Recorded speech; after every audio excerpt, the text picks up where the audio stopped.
Hello, everyone, and welcome to the fifth episode of Jack's Mailbag, the series where I answer your Gamecock baseball questions. If you have a question you want answered on next week's episode, be sure to leave it in the comments section below on this YouTube video, or I'll have a post on the Gamecock Central Insiders Forum at the beginning of each week where you can go ahead and drop your questions. And it's a big week. South Carolina will be facing number 10 Clemson this weekend, starting with the series. It's beginning at Founders Park on Friday, then moving over to Segra Park on Saturday, and then Sunday the series caps off in Clemson, and it should be a fun weekend. Big ranked matchup, a lot at stake, and we'll talk about it a little bit on here. But without further ado, let's get into some of the questions for this week. And the first question comes from YC Cock, and they ask, "Good morning, Jack. Can you list the current injuries and expected return times for those players?" So at this current time, we really haven't gotten a ton of new information on any injuries or anything. The team has actually stayed relatively healthy throughout the first 9 games of this season. The only real injuries that were kind of concern were Roman Kimble coming back from obviously Tommy John surgery, and then he suffered a little bit of what is believed to be like a lat strain injury. And it was the same case with Matthew Becker. But they're both back and pitching now, and everything seems good on that front. The only other injuries that I can think of would have to be with Michael Polk and Ricky Williams, who are both coming off of Tommy John surgery and missing all of last season. So we'll see what happens. They haven't pitched yet this year, but obviously we'll see if that changes at any point. I expect it to, but who knows? Because Ricky Williams specifically, he's been out for over a year, and honestly, both guys should be nearing the end of their rehab process. Jeff 2001 asks, "Do you think Kennedy Jones will continue to get playing time in left?" So I believe he definitely will. I think he's definitely warranted that level of getting some reps and getting more at bats as the season goes along. Obviously, this past weekend he had the big home run against Belmont on Sunday and had 3 RBIs and all that good stuff. Now, the thing is, you're in a bit of a conundrum, right? Because you have a lot of guys that can definitely play any given day. Obviously, Blake Jackson is your starting outfielder, starting left fielder on this team, and he's going to be your leadoff hitter. And that's mainly the case against right-handed pitchers. But if there's a case where there's a left-handed pitcher starting on the mound, I think that's where Kennedy definitely gets his reps and gets his time at the plate. And obviously, there's going to be games where you give Blake Jackson a day off, or if someone's struggling, you can get Kennedy in there. But I think for right now, it's kind of more of a platooning situation. But I think at some point, push is going to come to shove. And if Kennedy continues to swing the bat well, it's going to be hard to leave his bat out of the lineup. Next question comes from 1M Creek Cock. They ask, "Do you expect any changes to the pitching rotation before the next series?" So earlier on Thursday, Mark Kingston already made his starting rotation clear, and it's going to remain the same for the entire weekend with Eli Jones pitching on Friday. And then on Saturday, you're going to get Dylan Eskew, and then Sunday will be Roman Kimball's day on the mound. So same rotation as all the other weekends, and it's a big series against Clemson, so I'm expecting a lot of good things from this pitching staff.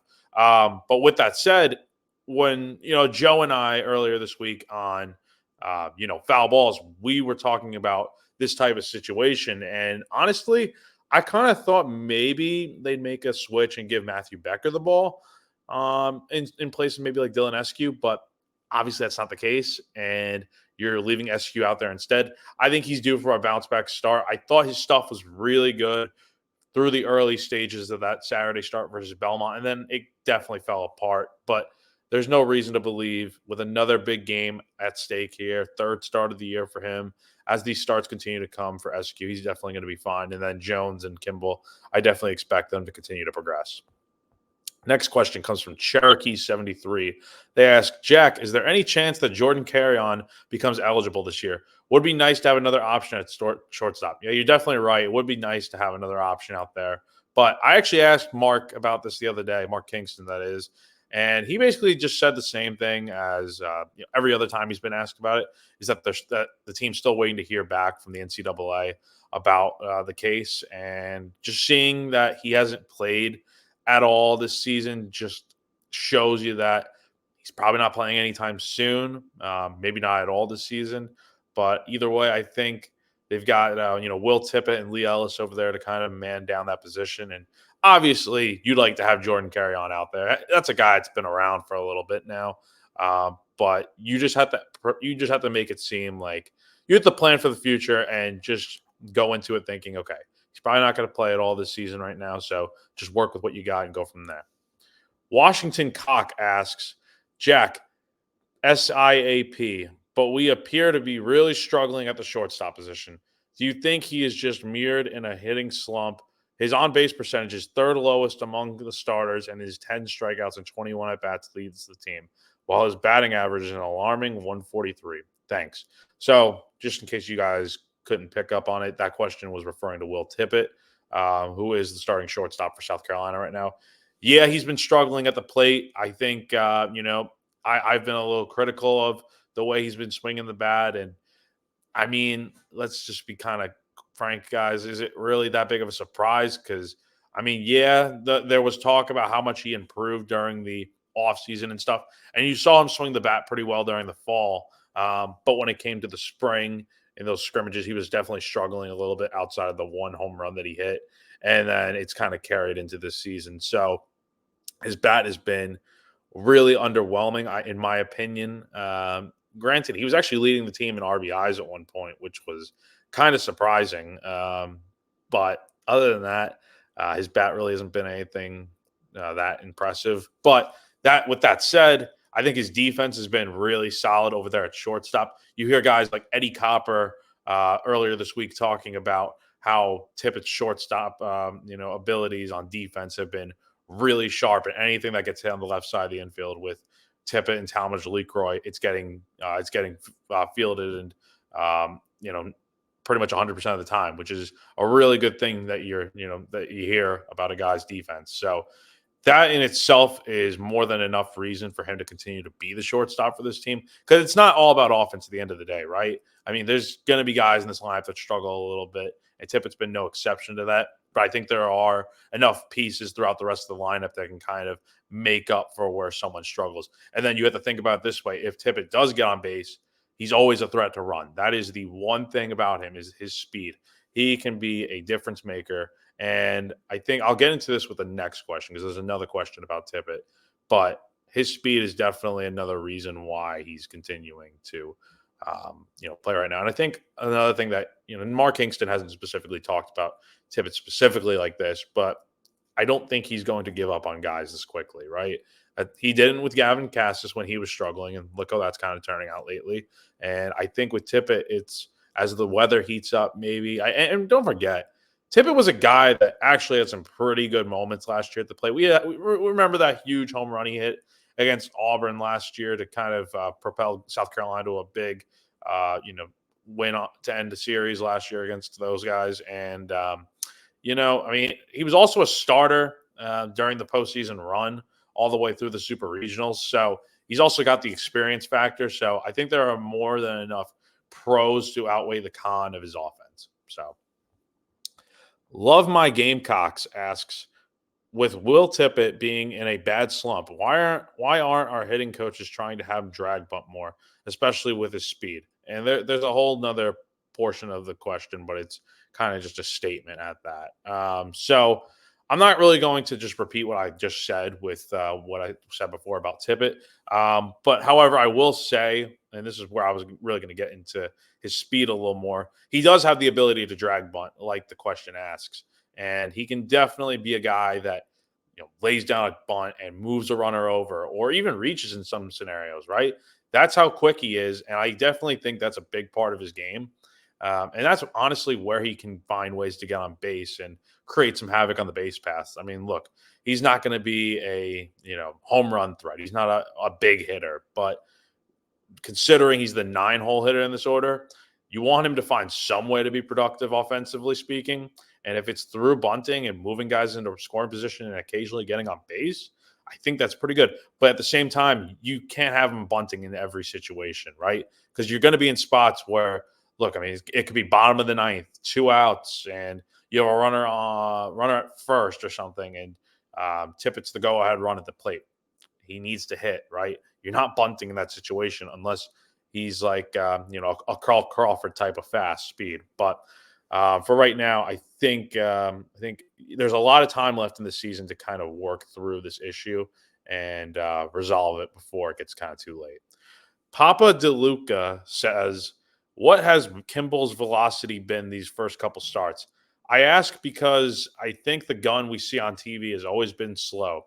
Per TV gun, he has sat 91 to 93, but it damn sure looks 95 to my eyes.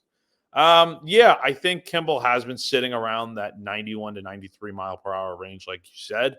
And I mean, honestly, it does look like he's throwing harder at times. I can't even lie.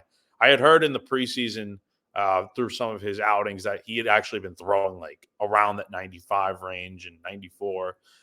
So I think as we see him pitch more and get his pitch count up and get back to pitching on a more frequent basis after Tommy John surgery, we're going to see him get into that higher range of mileage, and we'll see what happens. But I think so far so good. Our last question comes from Cocky Jeff, who asks, "Are we better than last year?" Doesn't look like it. And I'm going to argue that this team, I don't know about right now, but I think long term speaking, I think is going to be better than last year's team. So, for one, I think offensively speaking, this is a much better group. And that's kind of hard to believe when you think about the guys that were on this team last year. I mean, you had like guys like Braylon Wimmer and Will McGillis that were in this lineup and providing a thunderous approach. And I mean, they hit a ton of homers last year. I mean, let's be real about that. But they also struck out more than anyone else in the SEC. So that was kind of where their downfall was as a team. But with this group, the thing that kind of stands out to me is that they're not just a home run team. They are a team that, a guy gets on base, he moves into scoring position at second or third, and then someone drives him in almost immediately with a sac fly, sac bunt, RBI ground out, single, double. There are so many different scenarios where this team scores, and it's not just a home run. I mean, they only have 11 homers this year, and we're through 9 games already. I mean, if you look at last year, I think they had 27 homers at this point, and it's good to see that they can do other things besides hit home runs. And let's also talk about how this team leads the entire country, not just the SEC, it's the entire NCAA in walks. That is a crucial aspect of what this team does. There's only been one game where they haven't walked more than 7 times, and that came in the 11-2 loss to Belmont last weekend. But other than that, they're walking at a high clip and getting a lot of runs as a result. So I think that's something that should really be heavily considered. But with the pitching staff as well, they've also been super impressive. I think Dylan SQ is going to get it figured out. And I think that rotation with those three guys plus Matthew Becker is good enough.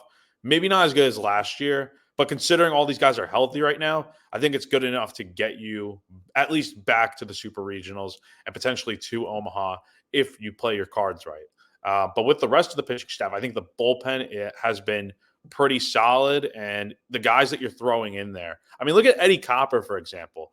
He is a guy that struggled mightily on opening day. And now he's pretty much become the full-time midweek starter for this team. And if you're in a situation where you're playing in, let's say, the SEC tournament, for example, and you're in a must-win game, you're playing back-to-back-to-back days, and you need someone to start, throw Eddie Copper in there. He's been a guy that's thrown multiple innings now for this team, given South Carolina quality starts. I mean, look at Tuesday, for instance. He threw 61 pitches in 5 innings. That's a really good start. And he's done a very, very good job. And you could say the same for a lot of these other guys. And I think with Clemson this weekend, it's going to be – it's still early in the season, so whatever happens this weekend is not the ultimate end-all, be-all for what this team is, but it's a good indication of where this team is at this current moment, right? I mean, honestly, in my opinion, I said it on Foul Balls. I think South Carolina is going to win 2 out of 3 this weekend. I think they win the first 2 games of the series and then drop the final one. But I think if you continue to do the things you're doing right now, I think you're in a really good spot to win this weekend and eventually come out on top. But it sets the tone for the rest of the year, since this is basically like an SEC series in a way with 2 top 25 teams going at it. So really looking forward to the series and being there for all 3 games to kind of see how it unfolds. But anyway, that is going to do it for this week's episode of Jack's Mailbag. Again, like I said earlier in the episode, if you have a question you want answered on next week's episode, you can either drop a comment on this YouTube video below, or you can wait on a post on the GamecockCentral.com Insiders Forum, where you can go ahead and ask your questions there. Until then, my name is Jack Veltri, and thank you guys for tuning in. Have a great weekend.